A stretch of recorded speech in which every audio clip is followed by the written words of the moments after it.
தமிழக வெற்றி கழகத்தின் சார்பாக இன்றைய தினம் 20க்கும் மேற்பட்ட அமைச்சர்கள் பதவி பிரமாணம் செய்து கொண்டனர்.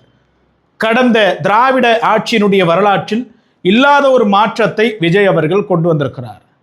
குறிப்பிட்டு சொல்லும் அப்படின்னாக்க பட்டியல் சமூகத்தை சார்ந்தவர்களுக்கு உரிய பிரதிநிதித்துவம் அமைச்சரவையில் கொடுக்கப்படவில்லை என்று பல முறை கூறிய இயக்கம் பாட்டாளி மக்கள் கட்சி.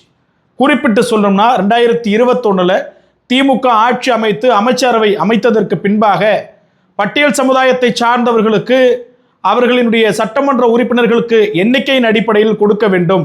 ஆனால் திமுக கொடுக்காதது, சமூக நீதியை பேசுகின்ற திமுக அவர்களை வஞ்சிப்பது அந்த மக்களை முற்றிலுமாக ஏமாற்றுவதற்கு சமம். அவர்கள் என்ன எண்ணிக்கையில் சட்டமன்ற உறுப்பினர்கள் இருக்கிறார்களோ அதற்கேற்றவரை அவர்களுக்கு பிரதிநிதித்துவம் கொடுக்க வேண்டும் என்று சொன்ன இயக்கம் பாட்டாளி மக்கள் கட்சி. அதனை திமுக செய்யவில்லை. மாறாக தமிழக வெற்றி கழகம் செய்திருக்கிறது. அதற்கு மனமார்ந்த முதற்கண் வாழ்த்துக்கள். 7 அமைச்சர்கள் இன்றைய தினம் பட்டியல் சமுதாயத்தை சார்ந்தவர்கள் அமைச்சர்களாக பதவி பிரமாணம் செய்து கொண்டிருக்கிறார்கள். அதே தருணத்தில் இன்னொரு வருத்தம் என்ன அப்படின்னாக்க, ஆண்டாண்டு காலமாக வன்னியர்களுக்கு இழைத்த அநீதியை தமிழக வெற்றி கழகம் தொடர்ந்து செய்கிறதா அப்படின்ற ஒரு கேள்வியும் இந்த இடத்துல எழுது. என்னன்னா, திமுகவும் மூன்று தான் அதிகபட்சம் 3 அமைச்சர்கள் வன்னியர்களுக்கு கொடுப்பாங்க.